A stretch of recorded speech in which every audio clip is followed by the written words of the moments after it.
I'm sorry, millennials don't desire to own a home? Like, they don't desire to buy a home? Are you kidding me? And you're targeting people who can't afford it?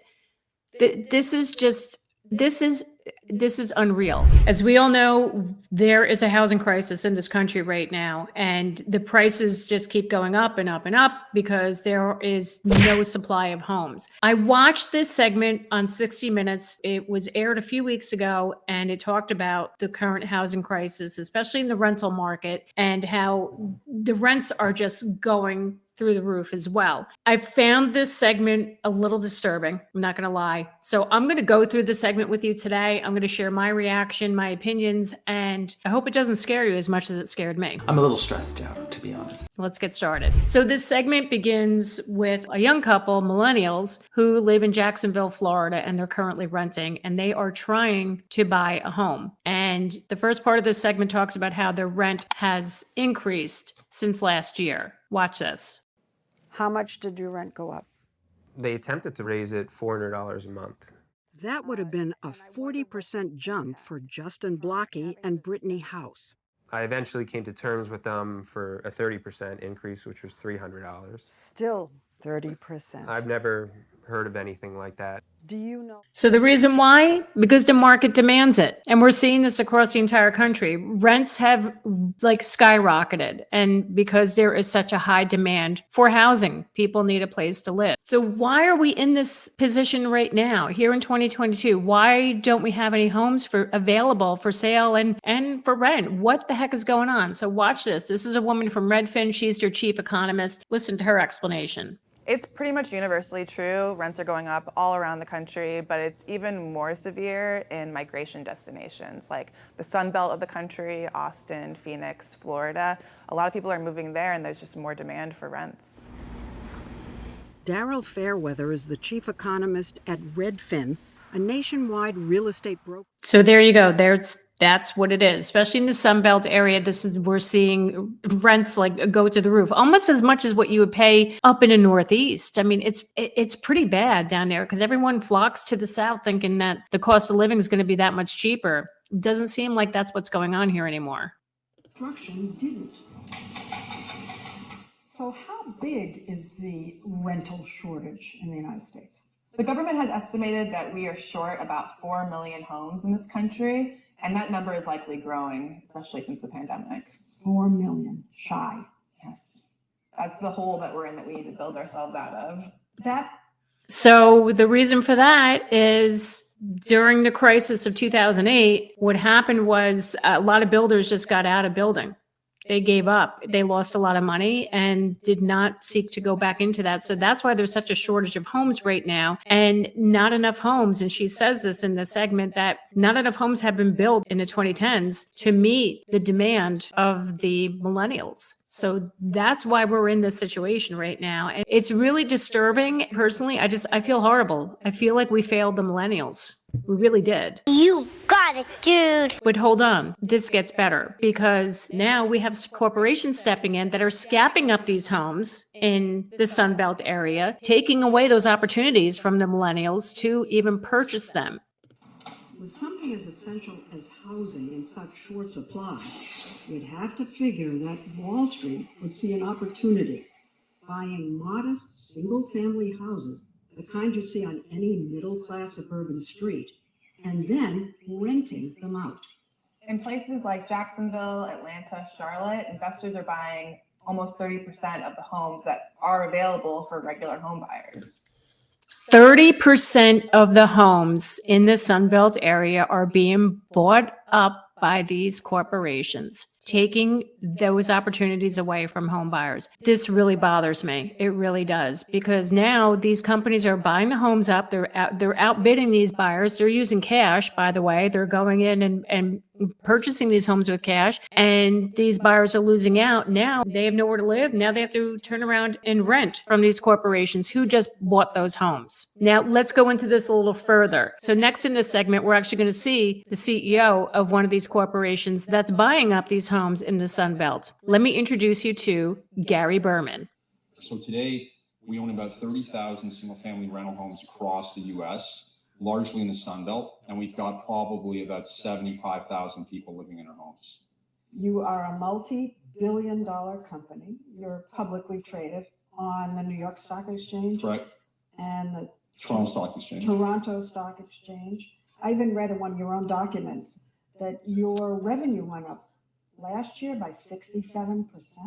Is that correct? Yeah, we're expanding. I mean, when you think about it, we have.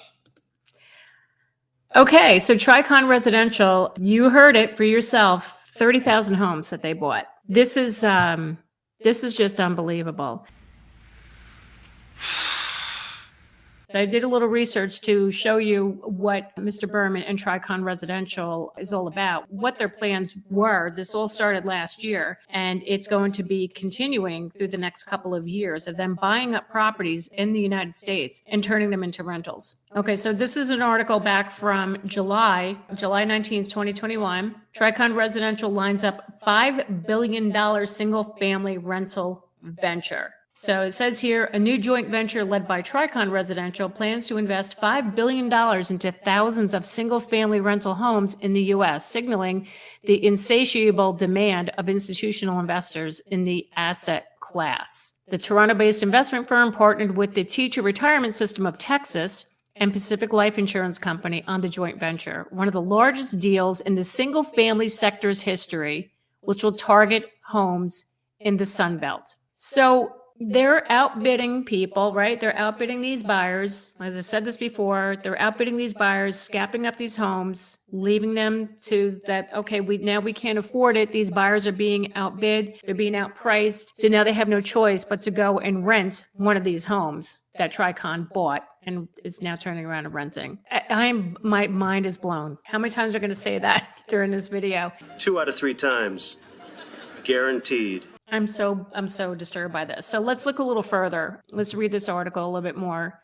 As opposed to building new homes, the venture plans to acquire existing homes and home communities. The partnership will be the successor to an existing single-family rental joint venture previously launched by Tricon, which has acquired over 9,000 homes and is now fully invested. Tricon's latest deal highlights the massive interest in single-family rentals, once a generally overlooked sector. Large institutional investors and private equity firms are raising money to invest in the asset class, which has seen an explosion in growth during the pandemic and amid a record low inventory of homes available for purchase. So they know that homes are scarce, there's nothing to buy, so we'll just buy them up and then we'll turn around and rent it back to you. All right, here's another article that I found. This is back in November, and it says here, Tricon announces plans to deliver over 3,000 new build-to-rent homes across 23 communities to satisfy a growing demand for U.S. housing.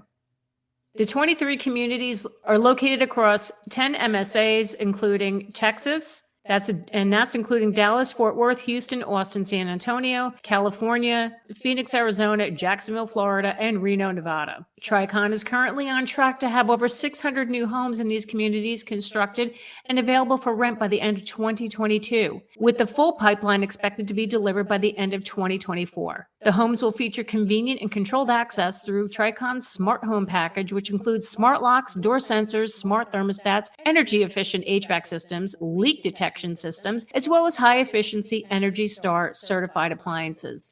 Isn't that nice? Isn't that great? That's just great. Love that.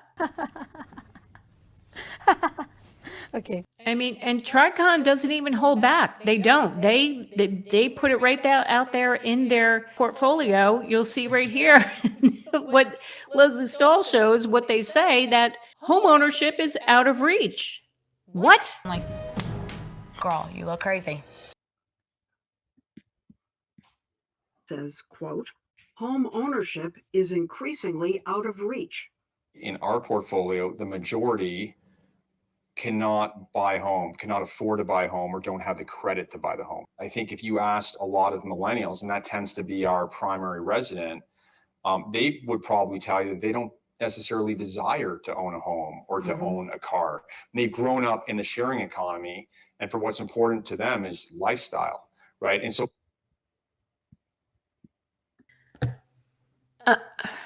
I'm sorry, millennials don't desire to own a home? Like, they don't desire to buy a home? Are you kidding me? And you're targeting people who can't afford it? This is just This is unreal. I have worked with a number of millennials over the past couple of years because, as they said in the beginning, millennials are the biggest buyers right now. That's our biggest buyer pool right now. And there are millennials that want to own a home. I helped them buy a home. And let me tell you, they've saved their money. They're working hard. They're making the salaries that they need to own a home. They want this. That's right. How can this man say this? How does he truly know this? Hold on a second. Listen to what this couple had to say. We were told by the head of one of these big companies that people your age want to rent, that you're not as interested in buying a house. No, I mean, I think the American dream is owning your own property and having your own dirt that you own. And that's specifically why we moved here, was to own a house. I realized my first house is probably going to be a starter home. It may not be that dream house, but it's a house. It's a home. Now, our dream is now unattainable. It's disturbing. It's beyond disturbing that it's just beyond disturbing that these companies are coming in and taking away these opportunities from the millennials, who we already failed to begin with because we didn't build enough homes for them after that crisis in 2008. I'm so bothered by this. But look, it's okay. According to Gary Berman, it's all good because this is what it's really all about. What's the American dream now? Well, if we think the American dream is embodied in a suburban home with a yard and a white picket fence, then I think we're making the American dream much more accessible. Rent your American dream. You can rent the American dream.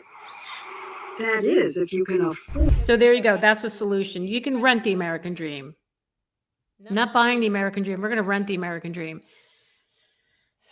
Right. It works out for you, Mr. Berman, and all you corporations, because you're the ones who are making all the money on it. You've taken away the opportunities from all these millennials to buy a home, and now you're turning around and you're capitalizing and you're making more money off of them. Shame on you. You're in big trouble, mister. What can we do to stop this, to stop these corporations? I'm so disturbed by it. And I have a real estate friend who's down in the South, and she's been reporting on this on her channel for a while now about how these corporations are coming in and taking over and buying up these homes. And she had a great suggestion, and I agree with it. So if you're watching this and you're in that area, or even anywhere, contact your local senators, your congresspeople, show them this segment from 60 Minutes. Show them what's going on, how these corporations are just swooping in and taking up these homes and taking away these opportunities from people. It needs to be exposed more, and it's got to come to an end. It has to. This is absolutely ridiculous. How can you say renting is the new American dream? No, it's not. No, it's not, especially if we're feeding these big corporations. Absolutely not. So this is my take on this segment today. And if you want to learn more about the real estate market in general, listen, I did a video about the New Jersey market. You want to check that out over here. I highly recommend you watch that. And listen, I'm going to keep you updated on this stuff and what's going on